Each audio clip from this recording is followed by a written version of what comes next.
ഹജ്ജെന്നത് പത്രാസല്ല പാപ്പരാണെന്നറിവാണ്. ഹജ്ജെന്നത് പത്രാസല്ല പാപ്പരാണെന്നറിവാണ്. ഹാജി എന്നാൽ കേമനല്ല ഫക്കീർ എന്ന വിളിയാണ്. ഫക്കീർ എന്ന വിളിയാണ്.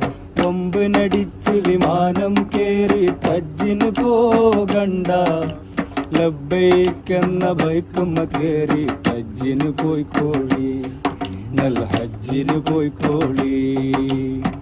ഹജ്ജെന്നത് പത്രാസല്ല പാപ്പരാണെന്നറിവാണ്. ഹജ്ജെന്നത് പത്രാസല്ല പാപ്പരാണെന്നറിവാണ്. ഹാജി എന്നാൽ കേമനല്ല ഫക്കീർ എന്ന വിളിയാണ്. ഫക്കീർ എന്ന വിളിയാണ്. ഹജ്ജ് ചെയ്താലൊന്നും കിട്ടൂല, അല്ലാഹനെ കിട്ടും.